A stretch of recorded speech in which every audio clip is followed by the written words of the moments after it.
Si Clara ay isang dalagang kilala sa kanilang lugar sa pagiging laging presentable. Sa totoo lang, hindi siya lumalabas ng bahay nang walang makeup. Pagkatapos maligo, makeup. Kapag nagwo-workout, makeup. Maging sa palengke, sa simpleng pamimili, makeup pa rin. Para kay Clara, hindi siya buo kung walang kulay at pulbos sa kanyang mukha. Isang araw, pumunta siya sa downtown mall kung saan gaganapin ang pinakabagong makeup launch. Excited na excited siya. Halos nanginginig ang kamay sa paghawak ng tiket. Habang naglalakad papunta sa tindahan, napansin niya ang isang babae na nakatayo lamang sa isang sulok. Payak ang anyo nito. Walang kahit anong kolorete, maputla at simpleng-simple. Pero ang mga mata ng babae ay nakatitig lamang kay Clara. Naglakad siya ng mas mabilis, ngunit biglang humabol ang babae.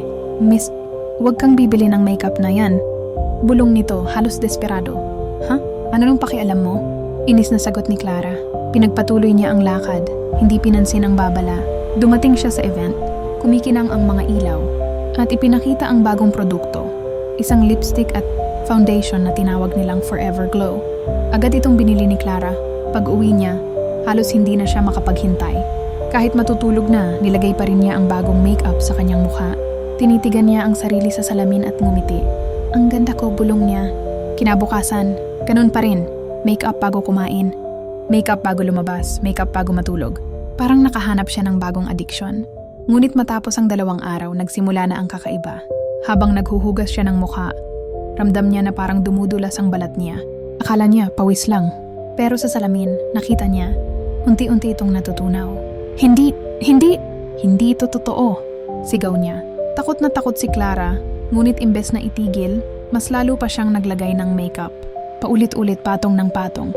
Para bang iyon na lang ang nagtatakip sa nawawala niyang mukha. Hanggang isang gabi, wala nang natira.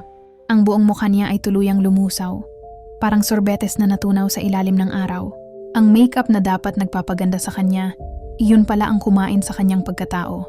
At mula noon, may mga nagsasabing sa bawat bagong makeup launch, may babaeng nakikita sa salamin. Walang mukha.